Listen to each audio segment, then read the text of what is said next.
So I apologize for these, for the mess here at the beginning.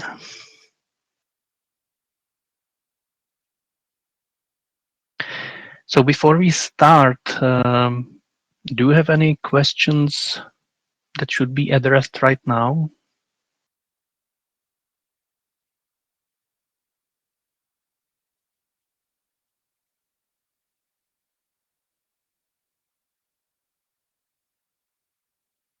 So I don't see any questions. Okay, so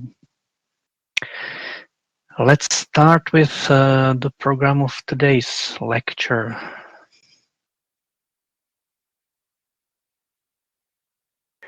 So hello and welcome to the last lecture of artificial intelligence.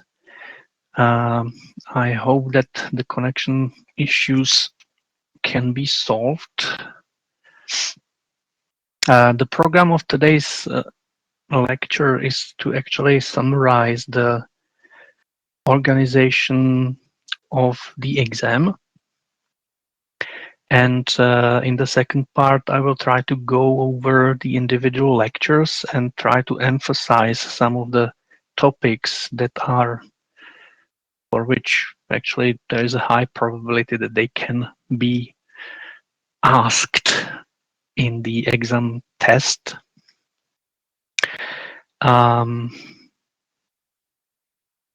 So the first thing I would like to show you is the description of the exam, which you can see at the web page.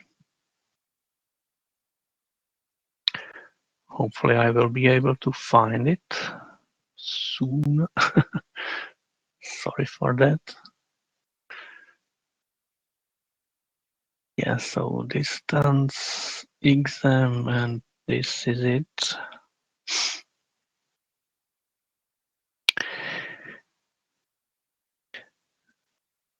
So if you haven't seen this page yet, then I really suggest you to go there and look at it.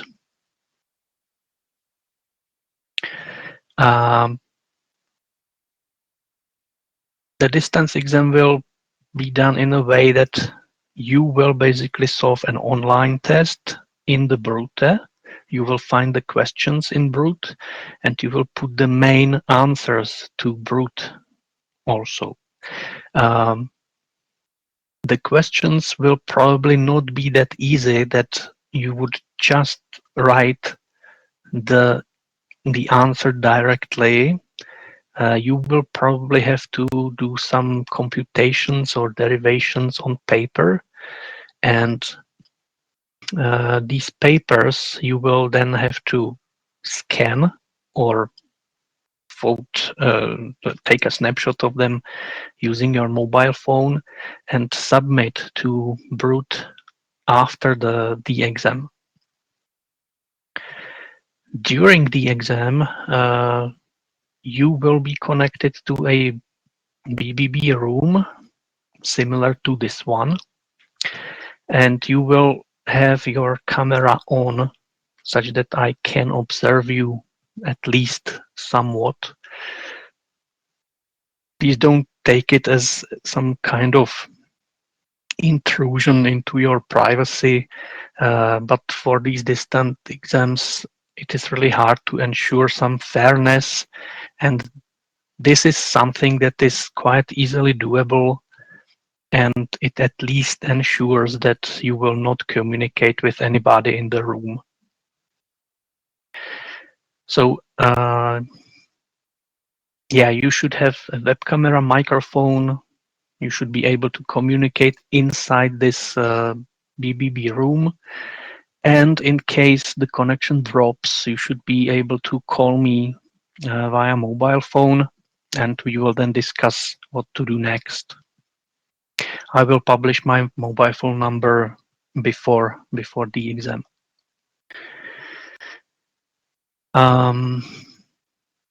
What you are interested most probably is the thing that I mean, the topics you can meet at in the test. So what you should know is that the test is open book, such that you can consult the lecture slides, you can consult the internet, you can do whatever you want, but you cannot communicate with any other person except the teacher. So this is the only restriction from our side. You should not communicate with anybody. Everything should be your own work.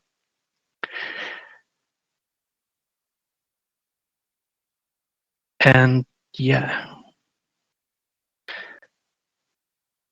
what's the most important for you probably is that the online test will last for 2 hours, and you can expect that it will consist of something like 10 questions or something like that. And these questions won't be really easy in the sense that the answer to them shouldn't be just the type that you can look it up in the lecture slides or find it on the internet. It must be something that will show that you can apply the knowledge that you have learned here. So you can expect some computational examples, or you can expect some open questions where you would have to really think about something and propose or suggest the solution. Yeah, so something like that.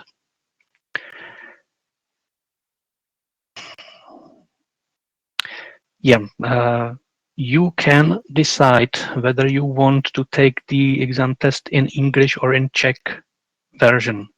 There will be 2 versions for you prepared, and you should choose one of them.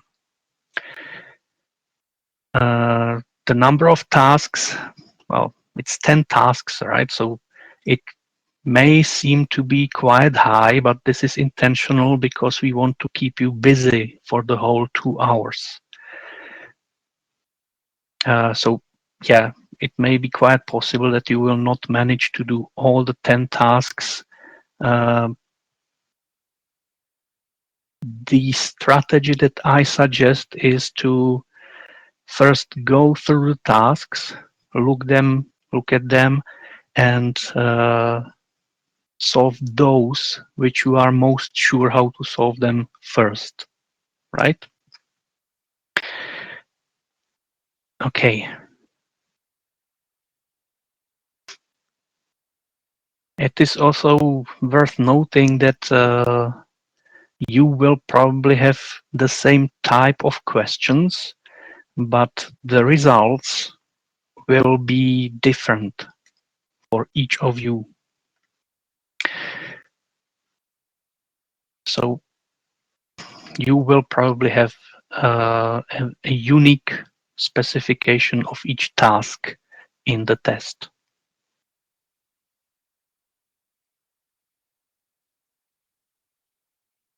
So these are the main things I wanted to emphasize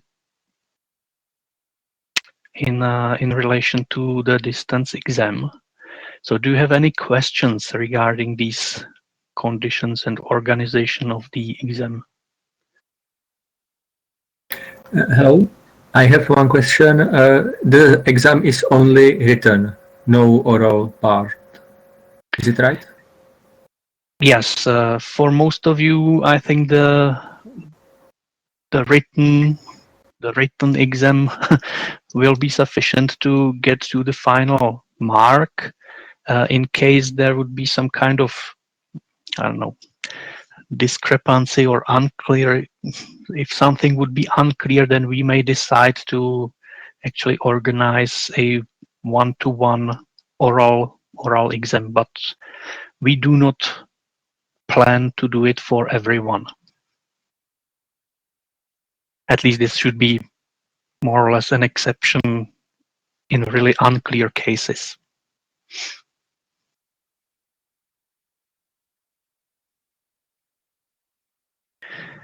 Okay.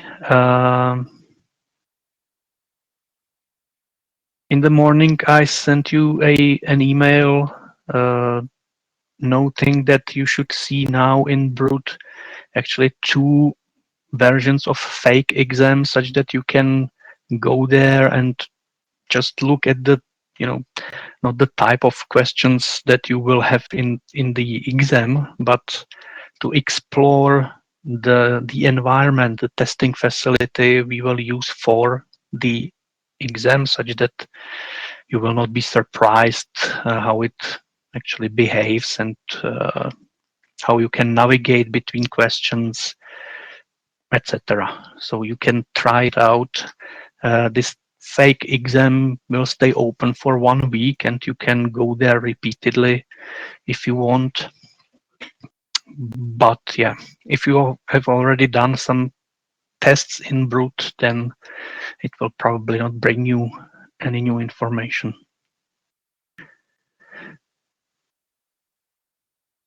And that's it.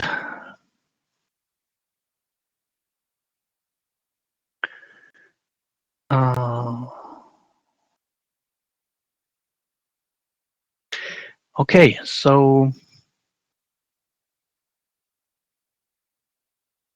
if there are no other questions to the exam organization, then let's go through the individual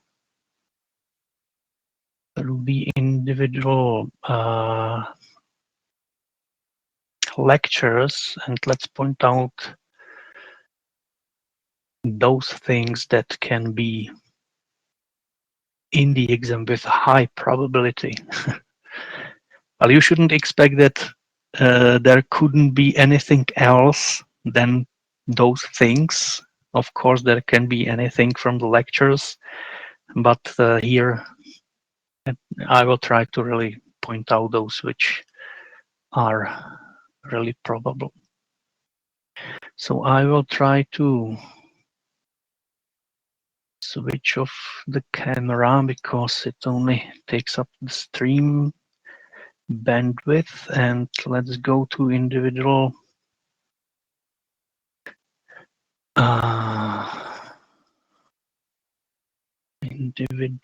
lectures. So I will try to use the handouts to show that, because I think that going through all the slides with all those overlays could be somewhat cumbersome. So in this course, we actually tried to talk about some methods that will help you to construct intelligent agents. So we first talked about what the artificial intelligence actually is and what you can expect from the artificial intelligence as a scientific discipline. And we started to talk basically about decision tasks as the, I would say, most basic building blocks of showing some kind of intelligence, because without some control or decision making, you cannot signal to the outer world any actions, anything, any decisions. So it would be hard for the outer world to perceive you as an intelligent being. Okay, so the decision making is some basic building block.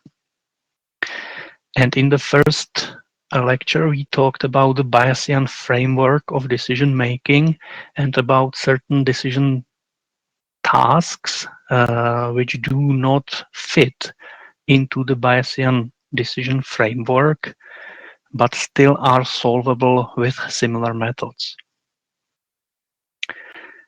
And if you look at what we said about decision tasks and decision making, then you can probably identify some candidates for exam questions here. Yeah, and I suggest you to think about the exam questions from our point of view, right? So we said that the questions shouldn't be too easy, such that you can look them up in the lecture slides. So it won't be something like, what is an object, or yeah, what is an observation and what is hidden state, right? These kind of questions like define something, describe something, are probably out of the scope of the exam. On the other hand, we also said that each student should have some, well, his or her own specific version of the task, so such that we must be able to somehow generate them automatically and systematically. So probably the questions shouldn't or cannot be really complex, because we wouldn't be able to generate them nicely, right? So somewhere in between is the sweet spot for the online questions that we can create for you. So yeah, you should probably know, for example, what is this joint probability distribution of hidden states and observations. You should know what a decision strategy is, but we will not ask about what a decision strategy is. We may ask, for example, how many decision strategies for certain problem are possible, right?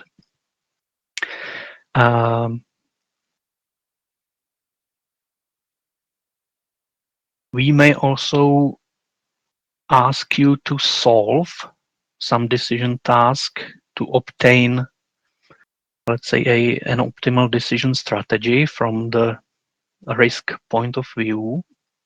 So to obtain the Bayesian decision strategy, such that you should know basically what the risk actually is and how you can compute it, if you know the probability distribution of observations and states, if you know the penalty matrix or penalty function, and if you know the strategy, because the risk is, of course, a function of strategy. So think about what kind of exam questions can be constructed about around this problem. So yeah, there may be something like, if the space of possible decision strategies is small for particular situation, then we can ask you to really find the best one, the best strategy.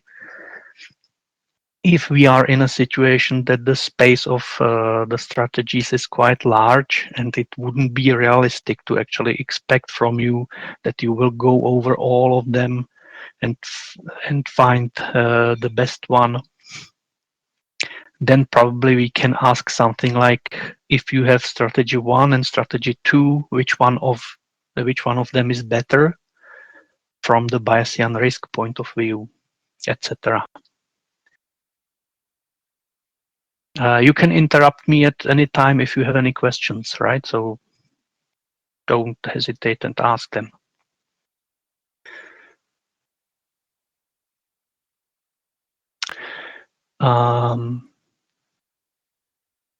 Yeah, then there are quite some things about what kind of special cases of Bayesian tasks there are, what are the limitations of Bayesian approach.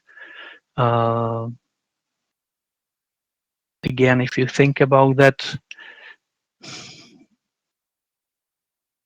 I think that there won't be an exam question on this. But there can be, for example, a question about these non-Bayesian decision tasks.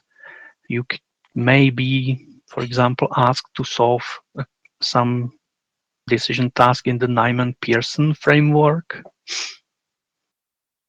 such that if you don't have either the prior probabilities of the hidden states of the penalty matrix, then you may be asked to apply the Nyman-Pearson approach to design a decision strategy.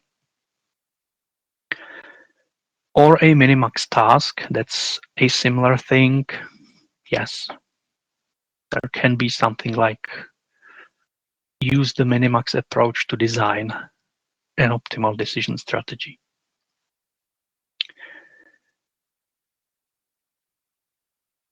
Yeah, Wald task and Linux task probably won't go into exams.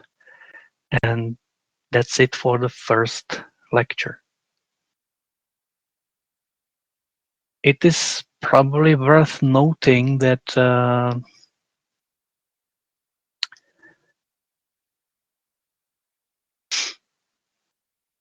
this probability, the joint probability of hidden states and observations, has many things in common with the later topics of Bayesian networks and hidden Markov models, because these things can be used in place of these of this joint probability distribution, right? So this is the general thing, and Bayesian network or hidden Markov models are possible methods of encoding the joint probability distribution.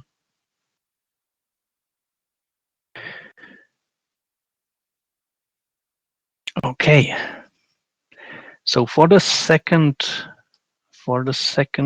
lecture, we basically started to talk about machine learning, and we said that machine learning basically must be applied in cases when we do not have enough statistical information about the decision task, meaning if we don't have the complete information about the distribution of hidden states and observations, you probably have at least something which we call a training data set.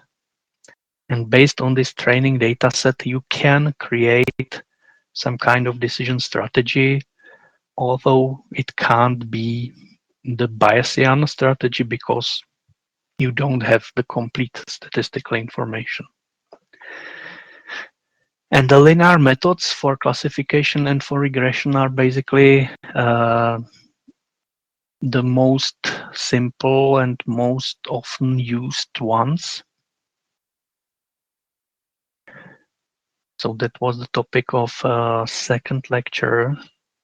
And here you can find several candidates for exam questions, definitely. We will probably not ask about what is supervised learning and what is unsupervised learning, because this can be just looked up in these lecture slides. But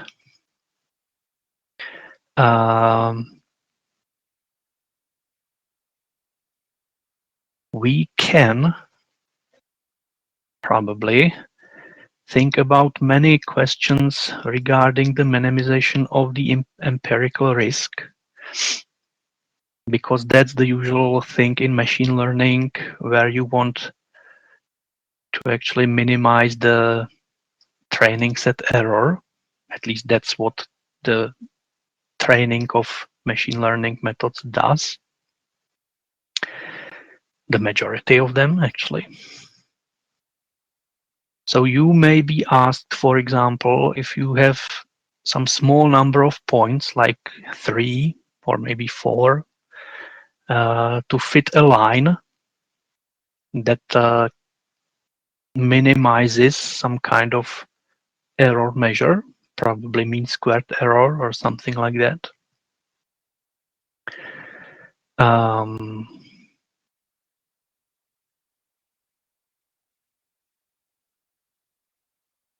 So this would be a kind of regression task where you should actually compute the coefficients of a linear function that fits the data that you will get from us.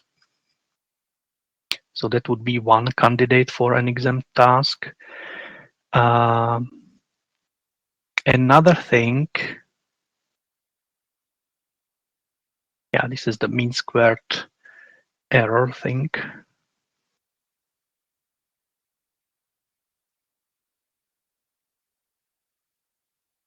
Um,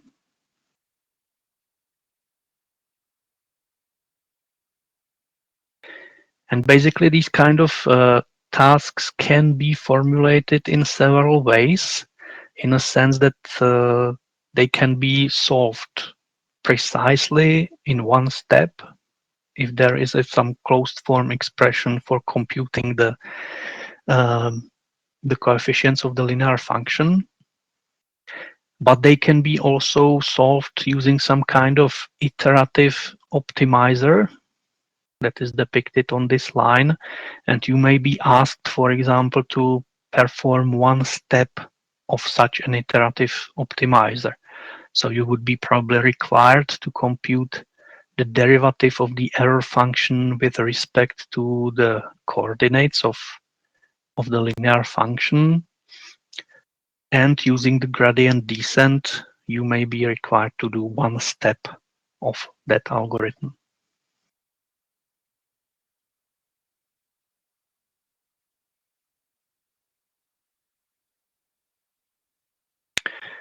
Okay, if we talk about linear classification, we can also formulate several tasks which would be suitable for exam.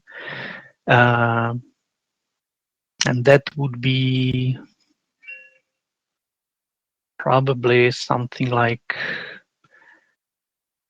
use a perceptron algorithm or perform several steps of perceptron algorithm on these data if you have the initial setting of the weights, for example, 0 or something else. So this can be also a suitable exam task.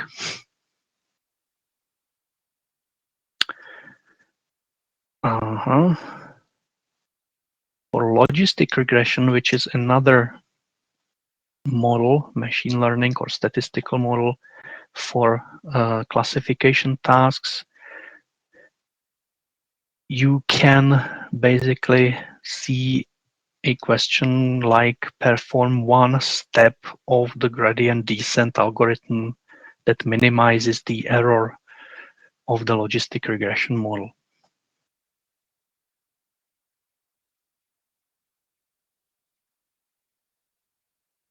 And for optimal separating hyperplane, yes, there are also a few candidates for very nice exam questions. You should probably know what is the relation between margin size and the white vector, such that you should be able to compute the margin from the given white vector. Any question?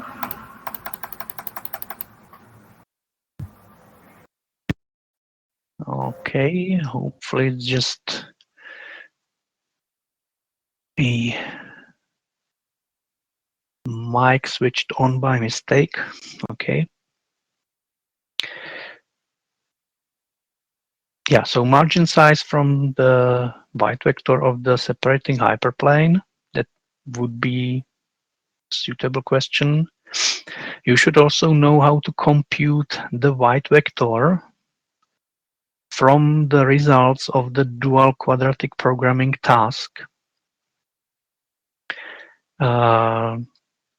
This dual quadratic programming task will give you the values of these coefficients alphas, and you should be able to use them and compute the white vector from the training set and corresponding coefficients of alpha.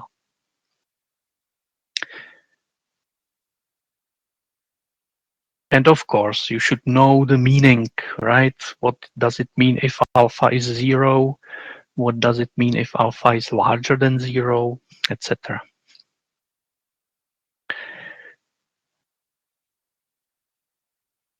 A non-separable case, this would be probably harder for us to construct a suitable exam question that you can use, you can solve without the help of computer, basically. So I don't think that these more complex things will be put into the exam.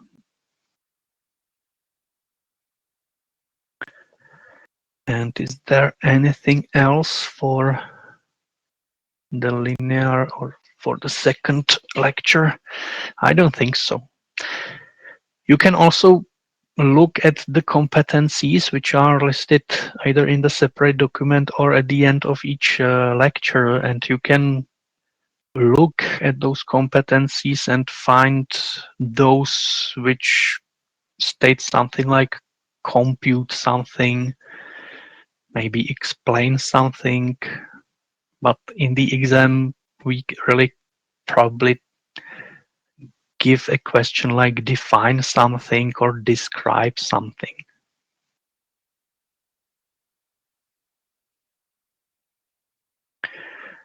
Okay, so any questions to this second lecture? What can be part of the exam or not, or to anything else?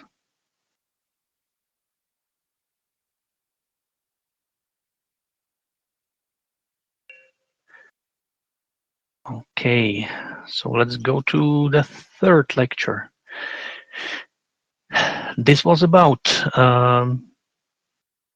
basically overfitting, meaning how we can generalize the linear models to something which is non-linear. And we talked about the basis expansion, which is one simple method of making a linear model non-linear one. And these methods like basis expansion basically increases the degree of freedom for the models, and the overfitting becomes a larger problem because the methods are then more able to fit to the training data, and we can basically get into the situation when overfitting becomes a problem. And then we have some regularization methods that prevent overfitting, that prevent the model from becoming too flexible, let's say it like this. So in this lecture, we have also quite a few topics that can get into the exam.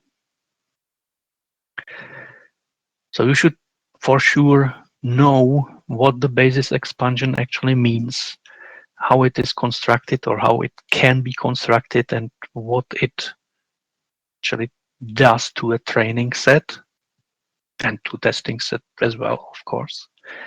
It is some kind of transformation of the data that must be applied to training and testing set, of course, otherwise it doesn't make sense.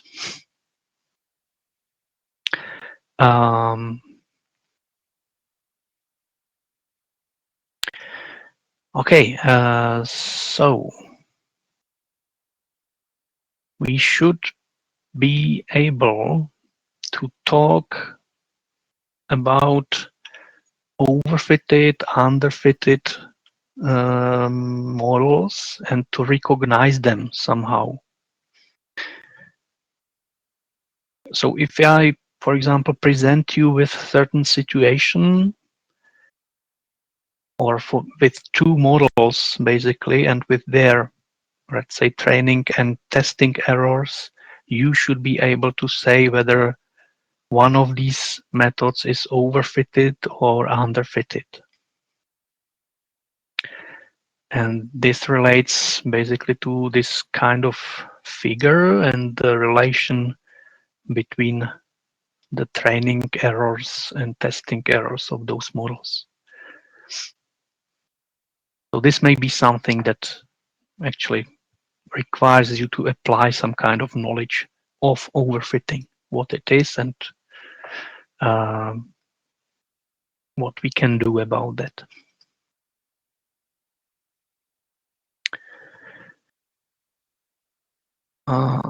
Okay. Yeah, cross-validation.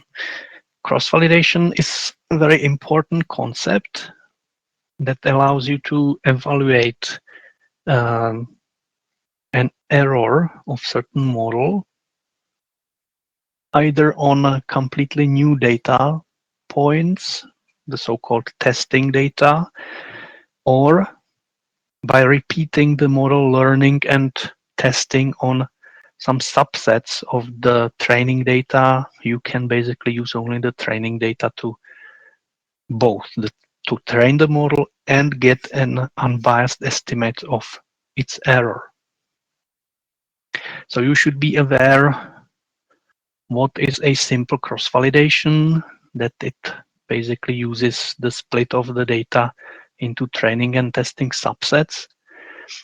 And yeah, it just uses the training data for training and testing data for testing.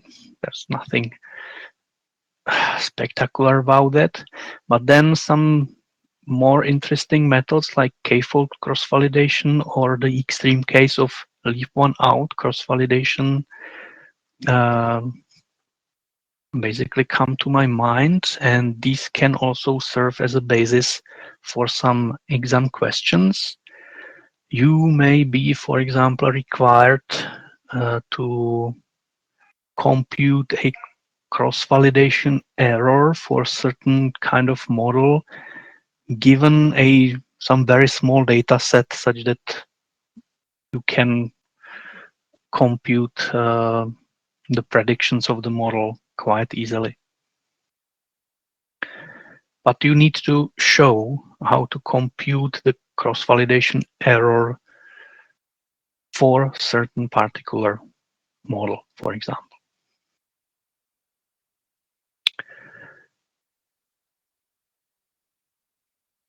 Okay, yeah, overfitting prevention. There could be some question about overfitting prevention, meaning there are a lot of things that you can do with your machine learning pipeline that will either make overfitting worse or make the problem of overfitting worse, or they may improve the situation. So for example, there may be some questions like, if I do this with my machine learning pipeline, will it make the problem worse or better? Or which of these methods can I use to reduce overfitting? So these kind of questions can be also put into the exam. And yeah, about overfitting, we talked on several places during the course, not only at this lecture. There are some slides about overfitting in the lecture about decision trees, about neural networks, etc. So yeah, not only this lecture talks about overfitting.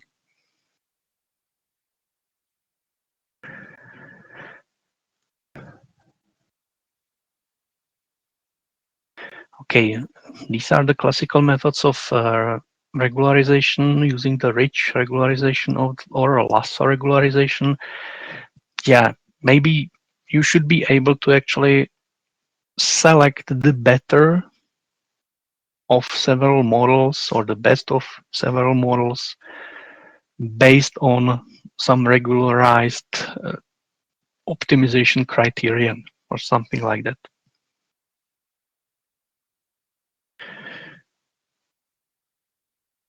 So this could be a suitable exam question as well.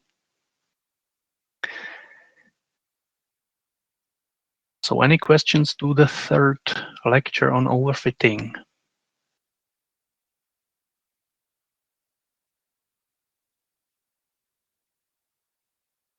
I don't see any. Okay, so let's go to the next.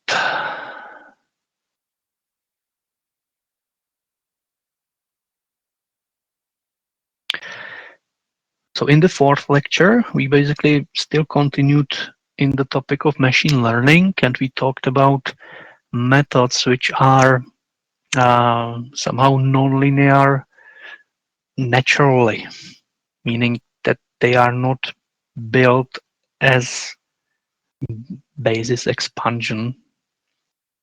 They are somehow nonlinear in their nature. So these are basically the nearest neighbors and decision trees. Yeah, and kernel functions and support vector machine can be thought as something on the boundary of linear methods and nonlinear methods. Yeah,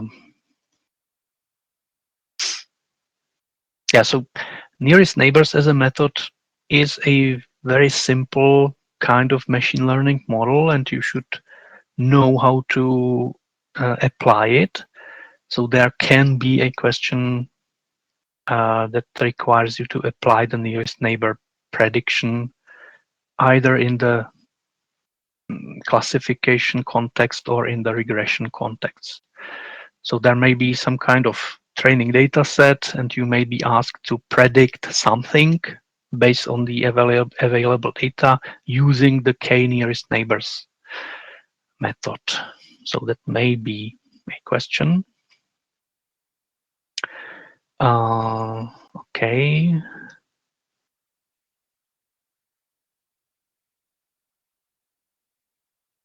Great. Then we go to support vector machine.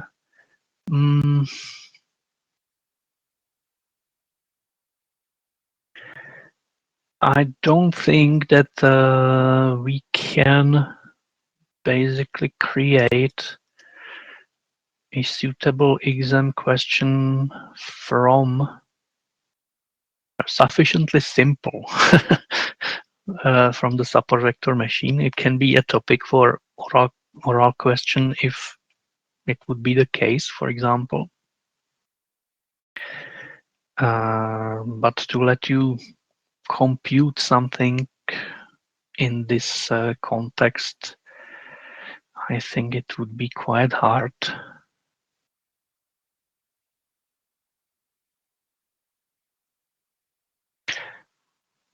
So I don't think that the question on really support vector machine is very probable in exam.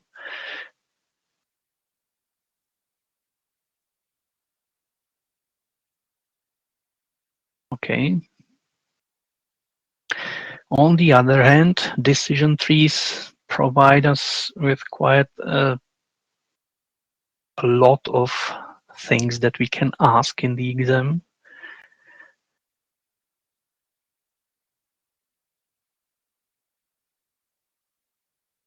Of course, there is the general question that given, I don't know, 2 or more decision trees, you may be required to decide which of them is better or the best one. But this is a general question for any type of machine learning model. Probably a bit more interesting question would be to perform the selection of the most important attribute.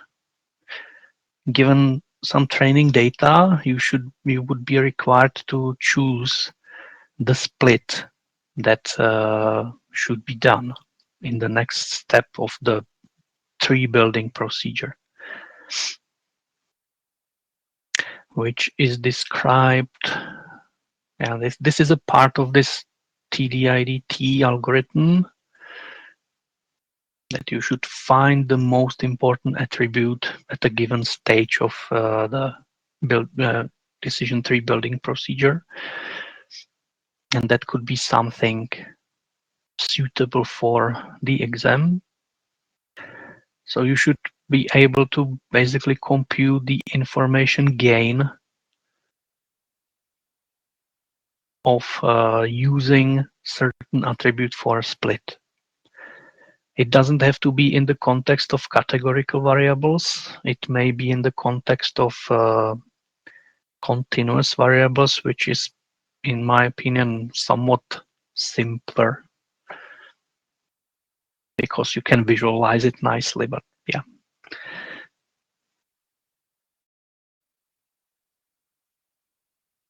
So if you are able to compute the information gain that certain split brings you for a certain data set, then you are able to choose the most suitable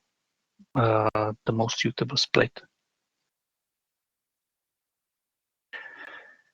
And there are some examples how to compute that on these slides.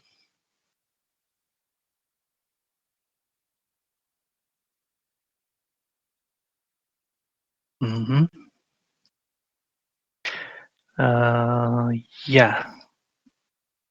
Here is a slide about overfitting for decision trees, as I have said. That the overfitting is basically a topic which is spread over several lectures. So you should be aware that tree pruning and early stopping are two possible things to do if you want to prevent overfitting for trees. And you should know what are their advantages and disadvantages. Okay. And then there are some specialties of decision trees, which may provide us also some suitable topics for questions. I don't know, maybe we can also ask to that you should be able to somehow draw this kind of division of the object space into some areas or decision areas based on the given decision tree, which is not really hard to do, but yeah, it could be a question as well. And that's it for the fourth lecture.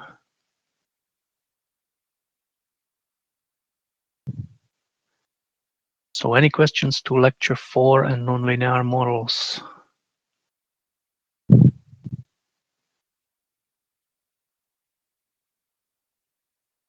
Okay, I don't see any, then let's move on. Committees, yeah.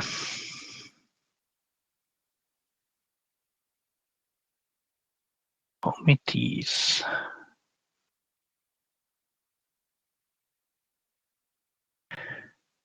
So committees are methods that somehow combine predictions of several models to get something which is less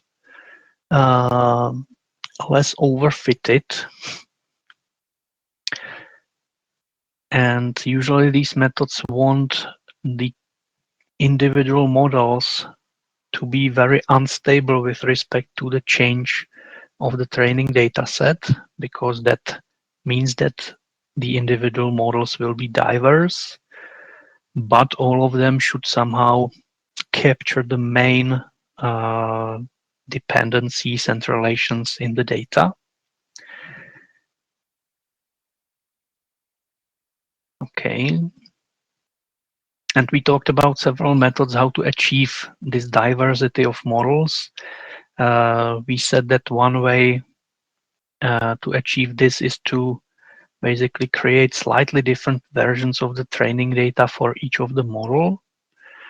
Another thing is to rewrite the data somehow to create different model at each stage. And another thing could be to use a different model, different type of model for the individual parts. And yeah, so we talked about several methods like stacking, bagging, random forests, and boosting. And for at least bagging and boosting, I can imagine that something nice can be put into the exam.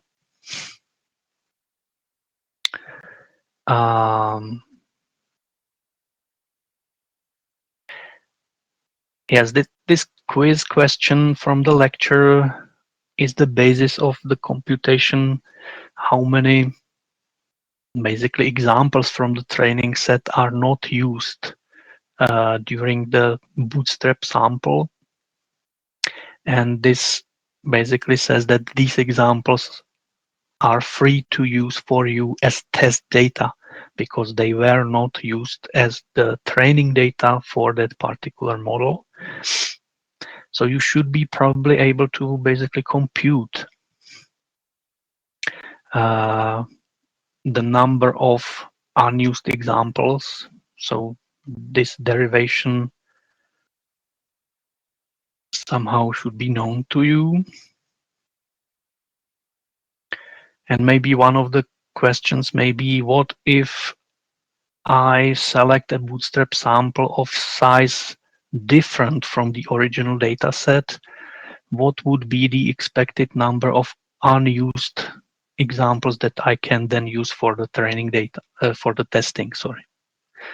So that can be one suitable exam question.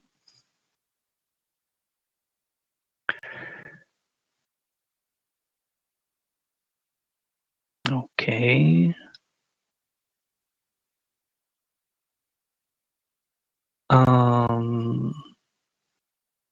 You should also know what is the out of bag error, which is actually the estimate of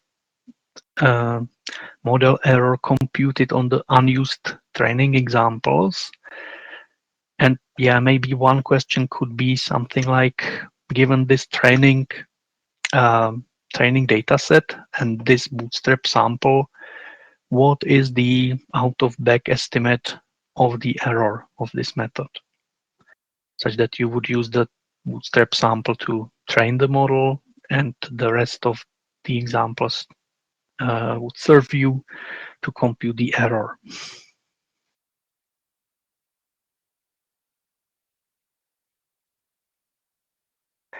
Random forests, that's a very interesting kind of model, but yeah, basically it uses the bagging approach and random subspace method. So I don't think we can think of any computational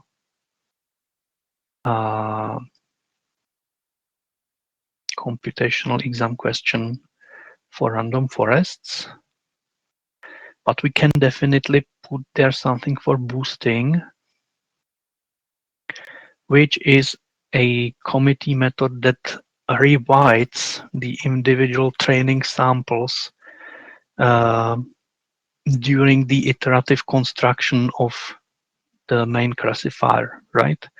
So boosting usually works such that it constructs a series of classifiers or regressors, and each regressor in the series basically corrects the errors of the preceding models. So maybe one question would be to basically perform one iteration of the AdaBoost algorithm, for example, such that given a training data set and their weights, the weights of individual observations, you would compute the error of certain model and you would compute the weight of the classifier and recompute the weights of the individual training examples. That could be also something that can make it to exam test. Yeah, this fast stage-wise additive modeling was just a kind of generalization of the AdaBoost to point out to a larger class of methods that leads to this gradient boosting algorithms, but I will probably not put that into the exam.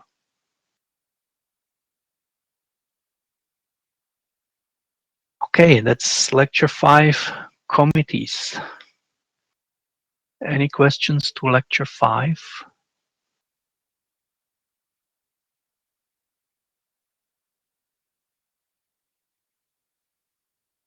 Okay, no questions. So that was basically the part of course that was aimed at machine learning, meaning on solving basically classification and regression tasks. Yeah, also neural networks, definitely. Okay. So to the same class of methods, we can basically use the neural network.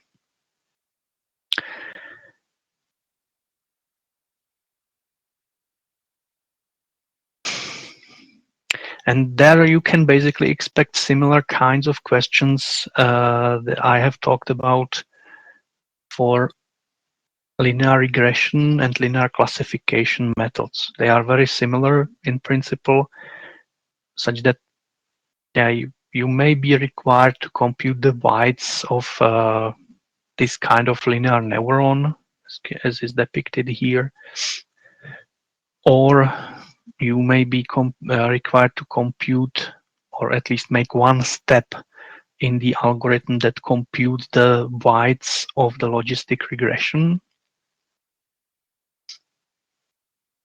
Yeah, it is definitely profitable to somehow have an idea how a sigmoidal function, what the sigmoidal function looks like, how it is defined, and how its derivative is defined. It may come handy. And yeah, this gradient descent algorithm is something that is used on several places in this course, so you should know how it works. And basically, with respect to neural networks, the most interesting part is how to calculate the gradient. And yeah, we presented the error backpropagation as the main method that allows you to compute the gradient.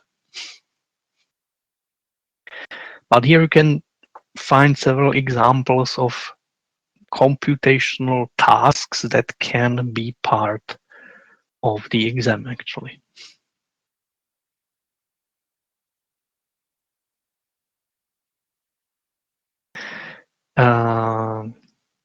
Yeah, if we get to really multi-layer perceptrons or multi-layer feed-forward networks, you should definitely be able to do by hand something like a forward propagation of certain inputs through a neural network with known weights and known activation functions. There is nothing really hard on that, so you should be able to do that by hand for a simple network.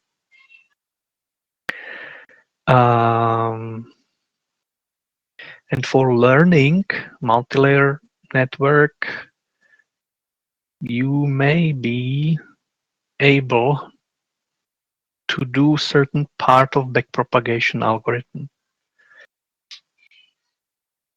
Right? Meaning if you have certain small network or a piece of network where you have performed the forward pass so that you know these activations and weights and inputs and outputs, you may be required to compute the errors on the outputs and backpropagate them at least one step or one level to the previous layer.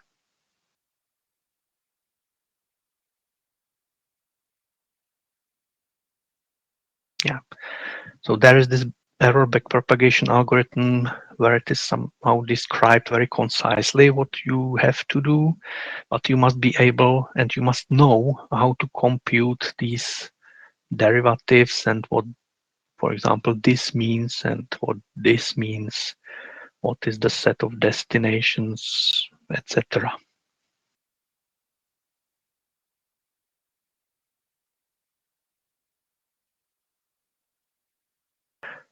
Again, here is some example what may be required from you with some particular settings of numbers, right? There should be some concrete numbers in these computational tasks.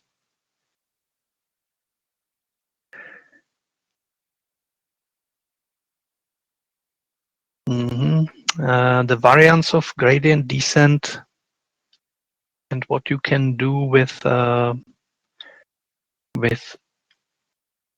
parameters of gradient descent, it's worth knowing, but probably it won't be a basis of any exam question task, because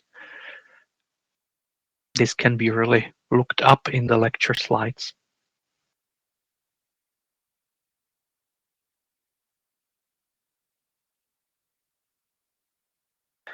And here you have another slide, or a few slides devoted to overfitting and regularization, now in case of neural networks. So this is also related to the overfitting.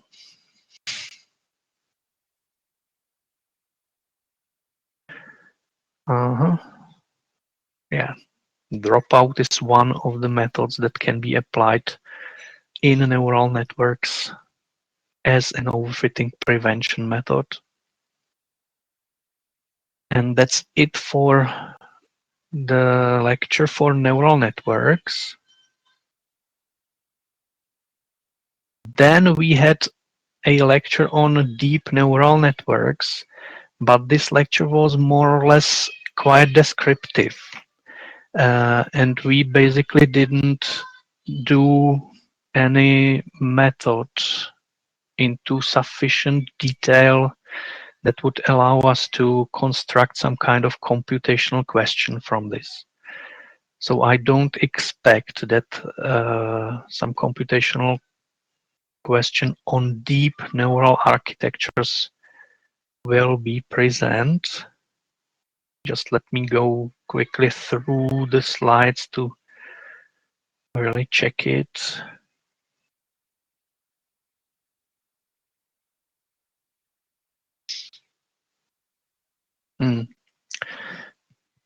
Yeah, maybe some conceptual questions like, if you have the equation China minus Beijing plus Moscow, what would you expect to be the answer of word-to-vec mapping or something like that? But yeah, that would be quite stupid. So I don't think really that this lecture will be present in exam.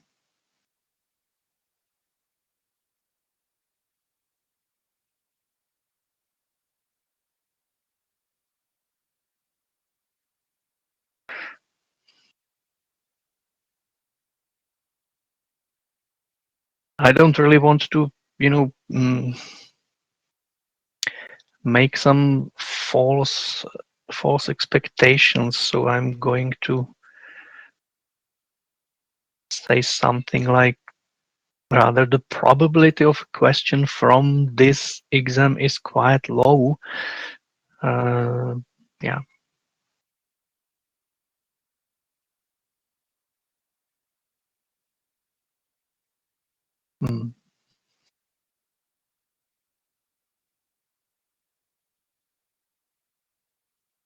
Yeah, we can ask about what is the result of the max pooling operation if you have this kind of array of numbers or array of activations of neurons. What is the result of the max pooling, blah, blah, blah. But these are really simple questions, and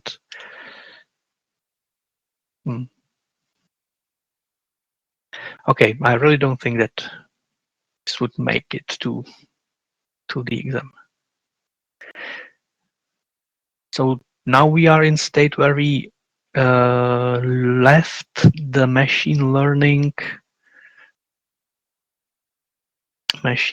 topics, at least those regression and classification tasks, and we switched for 3 lectures to probabilistic modeling. And the first lecture that we basically talked about is the Bayesian Networks lecture. And this definitely provides us quite a few topics for exam questions.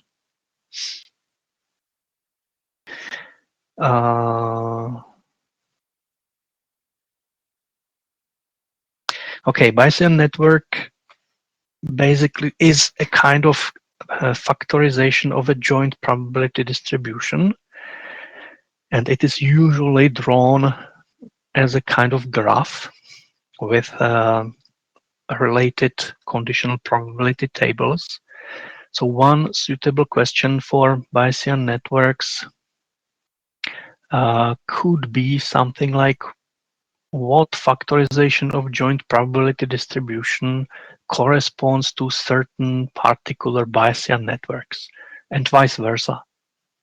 Given this factorization of the joint probability distribution, draw a Bayesian network that corresponds to it. So that may be one possible question.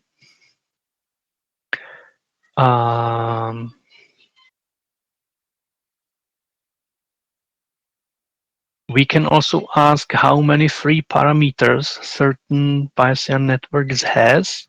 That could be a good question, at least from my point of view. And then quite a few questions can be generated on the independence of certain variables inside a certain Bayesian network. So we have talked about it later in this lecture, so let's postpone it. Another type of question could be, given a Bayesian network, compute the probability of certain random event, which is demonstrated at this slide. And then we start talking about independence and conditional independence. Yeah, so checking for absolute independence of two random variables could be a thing. And definitely checking conditional independence of two variables given a set of other variables.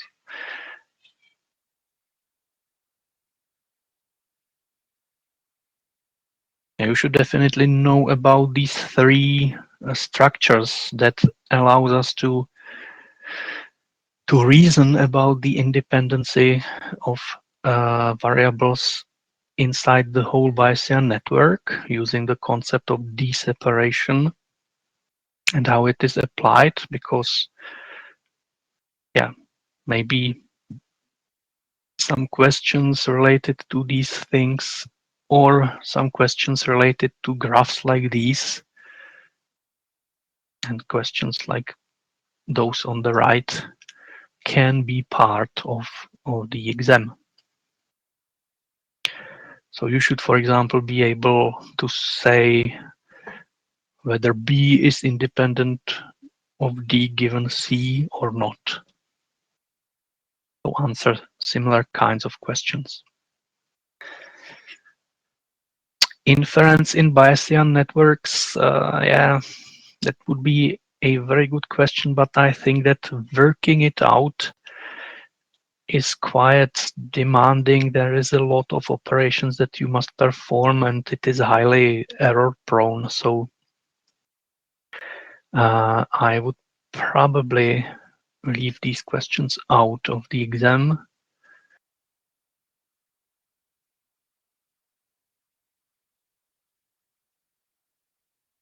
Yeah, and that's it for Bayesian networks.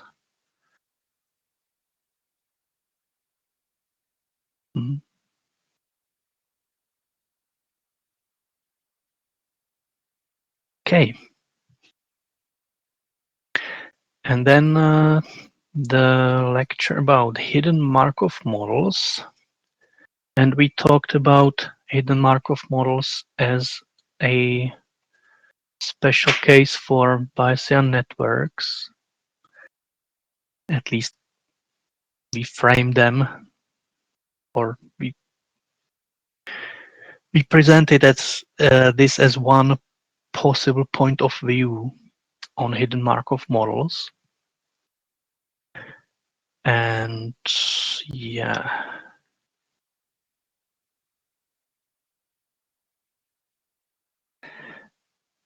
So we first talked about Markov models, which are just, let's say, sets of variables which are fully observable, and we know their transition model. We know what is the probability of those variables at time t given the previous states.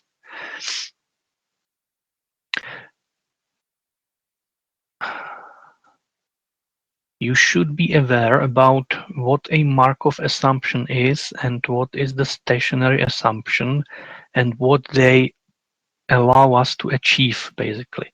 Because without them, we would face a very complex, basically unrestricted problem that grows with time, and we wouldn't be able to solve that efficiently. But using the Markov assumption, which tells us that the model, that the state at time t depends only on state at time t minus 1, and with this stationary assumption that tells us that the transition model is constant, is stationary in time. It doesn't change in time. This allows us to do some useful computations. So you should be able to somehow write and use the factorization in encode it in a Markov chain, basically. And you should be able to perform, let's say, a forward algorithm, or this is called a mini forward algorithm, that somehow estimates or predicts the probabilities of the states in the future time. This is not really hard, I think. And you should know how the forward algorithm corresponds to the stationary distribution of a Markov chain. And you should be able to compute the stationary distribution directly from the parameters of the transition model. And that could be, let's say, a suitable set of questions, basically, to perform one step of the forward algorithm or several steps, or to compute the stationary distribution. So this can definitely be part of the exam. Here is basically a slide that tells you how to compute the stationary distribution right away from the parameters of the transition model.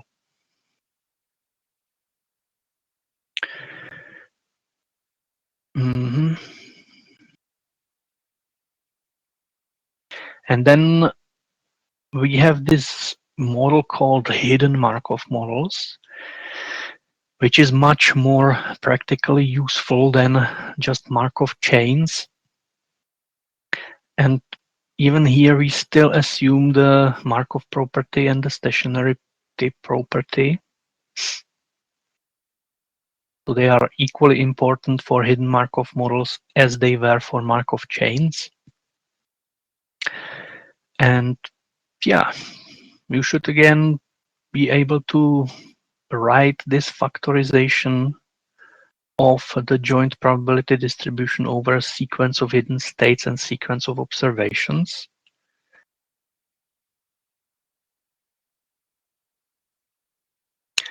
And yeah, there were several algorithms that we basically talked about, and some of you already also implemented in the second semestral task, like the filtering, smoothing, Viterbi algorithm, etc. So basically, you may be asked to perform one iteration of one of these algorithms by hand, given some input values.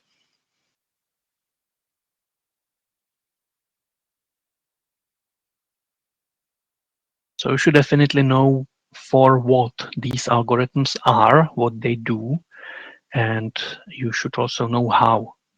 You should be able to replicate their steps by hand. And on this slide, there is a kind of example of how a task for forward algorithm may actually look like.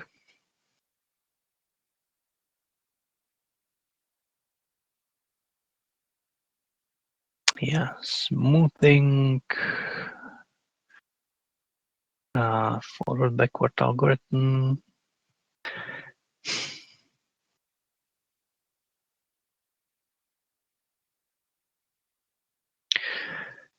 Okay, the forward backward algorithm, to perform one step, that would require you to basically perform the whole forward update and almost the whole backward update. So I do not think that a smoothing algorithm will make it to exam, because there is a lot of computations with, yeah, quite a lot of chances to make an error. So I would probably leave that out of consideration. And most likely explanations, well, I will think about this.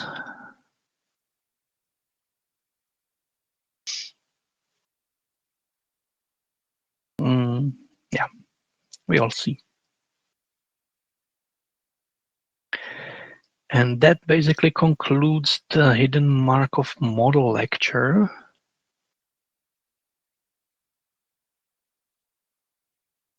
The next lecture was the expectation maximization algorithm, and I think that already during that lecture I was promising that the EM algorithm will not be part of the exam, so I will not even show the lecture. You don't have to study EM algorithm for the exam. Nevertheless, it is still very useful algorithm for machine learning and for fitting especially mixture probability distributions or probability distribution with hidden data. So you should be aware of its existence and about its meaning, such that you can look it up if you need it. Okay, at least that you should do. And then there was the set of lectures of Radek Mařík about planning, CSP, and scheduling. And yeah, if you look at it, I think that even in that lectures you can basically find some opportunities to construct an exam question. Although these lectures are somewhat descriptive, then definitely there are a few things that can be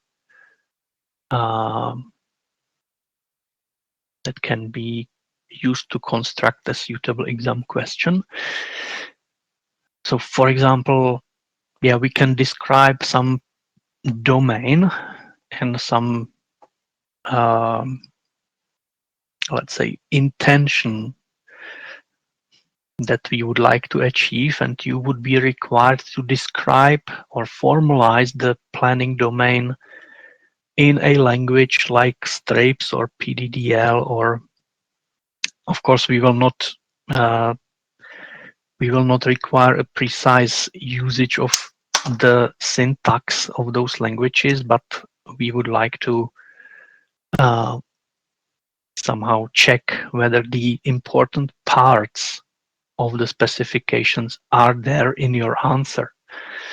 So yeah, we may ask you to specify a planning domain and planning task for certain situation, or the goal, etc.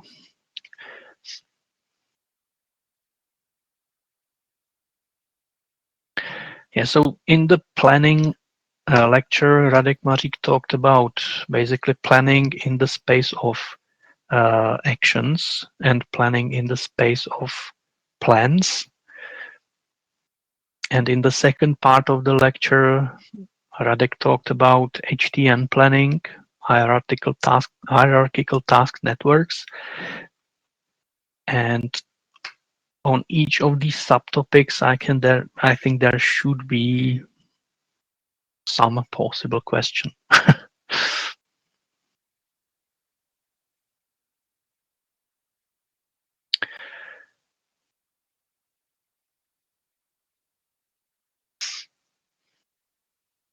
Okay, you may be required to describe certain operators such that you have to specify some preconditions and its effects. That may be some kind of task. You may be, for example, asked whether in certain situation a certain action is applicable.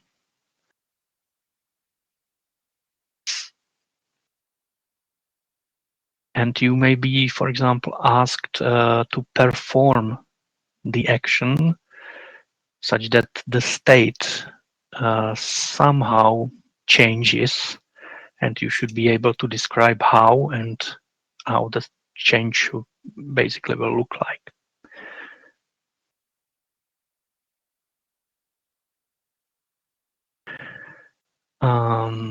Okay.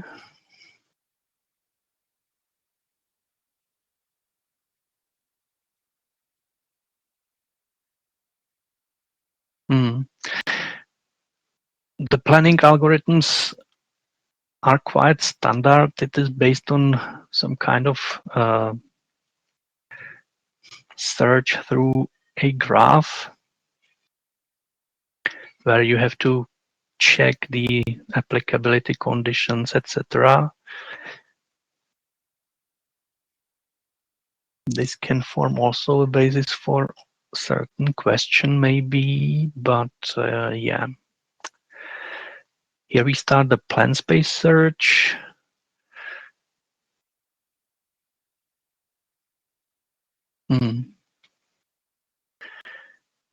Okay, asking for some kind of threats to a causal link. That is a possible question, although this can be looked up quite easily. So the probability of this in the exam test is quite low. Nevertheless, I never say never. Okay, these are some left out slides.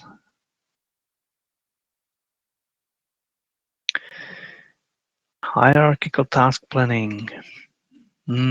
Similar to the classical planning, you may be required to describe some planning domain and, for example, the task that we want to achieve in the context of hierarchical task planning.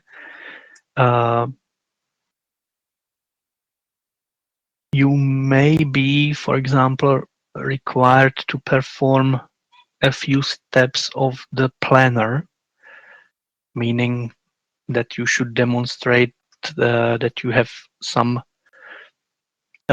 idea about how the planner basically expands the individual methods into a sequence of subtasks, etc. Yeah, so that may be also a suitable task.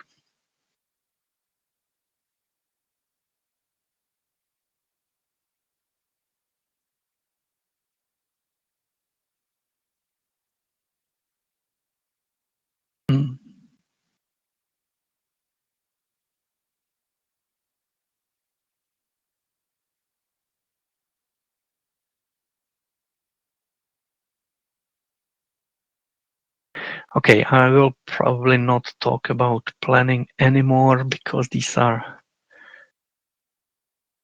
some specifics of PyHop, etc. So we can move on to the lecture on constraint satisfaction. That was the one before last. We are coming to the end of the lecture. Okay, so I will go through it somewhat more quickly.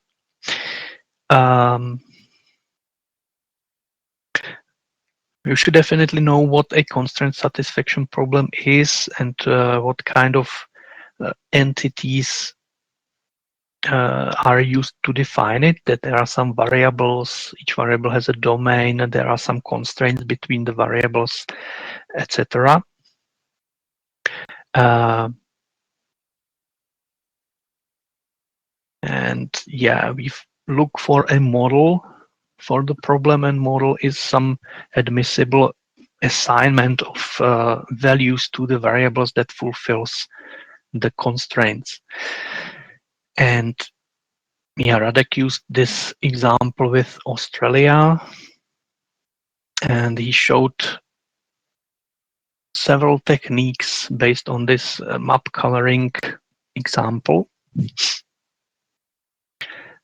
So maybe we will come up with a different, let's say, map for map coloring, and we ask you to basically do something from this slide, performation of to evaluate certain criteria, basically help you to make the general approach of solving the problem, which is the backtracking search.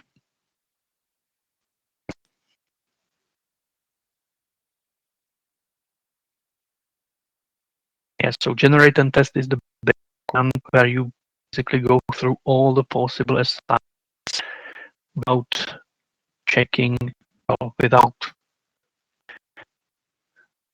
generating even those which are impossible, basically. And then you can start to make something more clever and use this backtracking search and also do it in a more efficient way using these kind of heuristics for the selection of the next variable to assign, for example. So you should know what this minimum remaining values heuristics actually mean and when it is used in the backtracking search and for what it is used. What is this degree heuristic? And again, when it is used and for what it is used. Because we may ask you to, for example, in this situation of the backtracking search, which variable would you assign for, would you choose for assignment in the next step under such and such conditions? Again, least constraining value. You should know how this forward checking and constraint propagation basically work. At least have some idea how this constraint propagation helps you to solve the constraint satisfaction problem. So these were the backtracking search is a kind of constructive algorithm that basically construct partial assignments and only at the level, at the depth of the tree level. Simply when you get to the full depth of the tree in this search procedure, you will have all variables assigned. And on the other hand, you have also these local search algorithms that basically work with complete assignments of all variables, although they are not basically admissible. They violate some constraints, and by some changes in that complete assignment, you try to improve them. And again, for these algorithms, there is a heuristic that can be applied to select a variable which will be modified, basically. So you should know how this works, because we may ask you to apply 1 or 2 iterations of this hill climbing procedure if your input assignment looks like this and your operators that you use to change the assignment are this and that. So which variable would you choose to actually improve?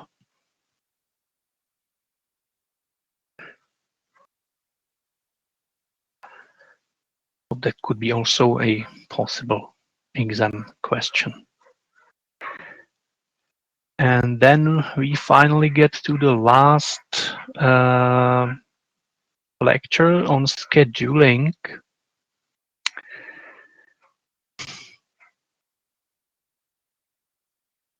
And you should be able again to reproduce the behavior of several scheduling methods that we talked about in this lecture.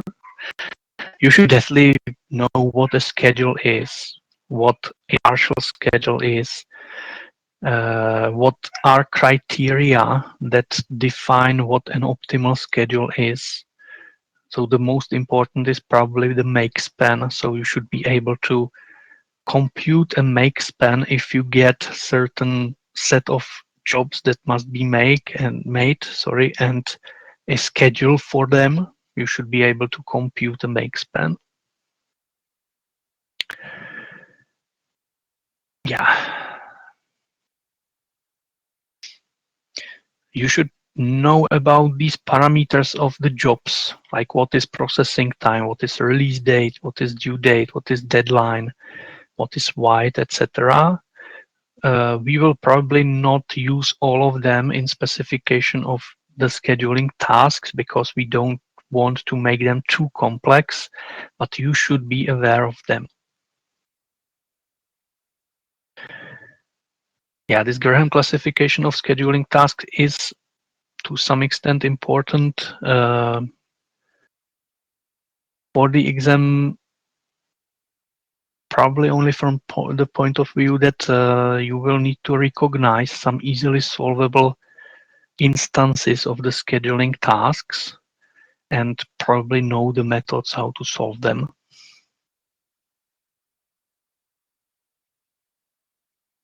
Okay, so this is the Graham's classification. These criteria, these may be quite important. We may, for example, ask you to choose better of 2 schedules from the point of view of total tardiness, for example, or something like that. So that may be a computational task which is easily parameterizable.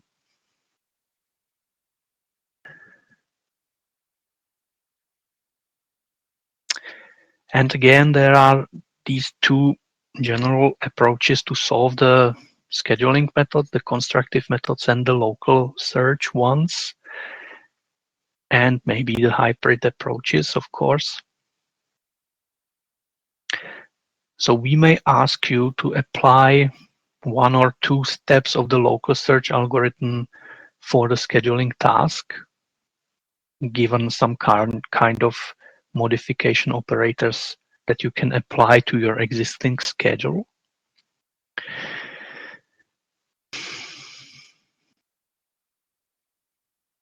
And yeah, you may also be asked to apply this taboo search, which is a variant of local search equipped with taboo memory of forbidden modifications. And this will probably behave slightly differently than the local search itself.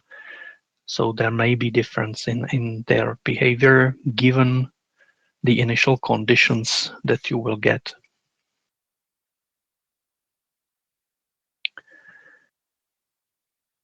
So yeah, we may ask you to do the taboo search for, or at least a few steps of taboo search for optimal schedule.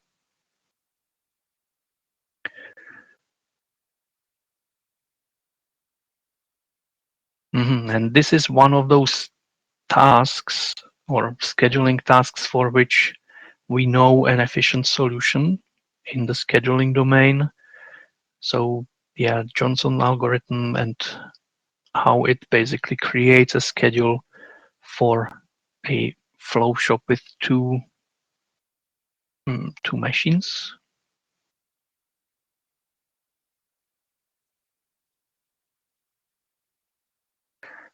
This may be also quite a good question for exam. And the last is probably the critical path method. So you may be required to actually find the critical path for a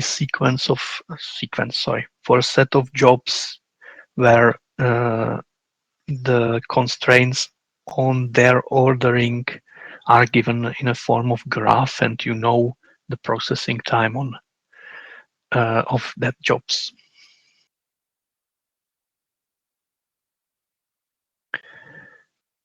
This was also the topic of the last homework, so you should theoretically be quite well equipped to solve these things.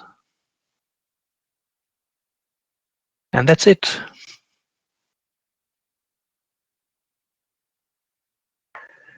So I hope that it is now somewhat clearer what you can expect in the exam. So are there any questions for the exam in general right now?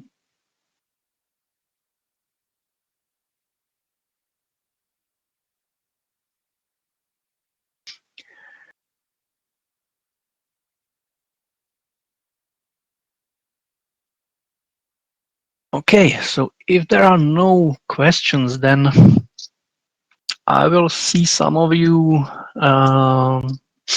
later in the afternoon, actually in a few minutes. But otherwise, I would like to thank you for the whole semester and for your work. I know that doing this all in distant teaching regime is not really nice, and that we all actually look forward to getting back to school and to the usual form of teaching. So thank you for your effort. Thank you for your patience with us. There is also Radek Mařík and Jirka Spilka listening maybe, so if they want to say anything, then they are welcome to join us.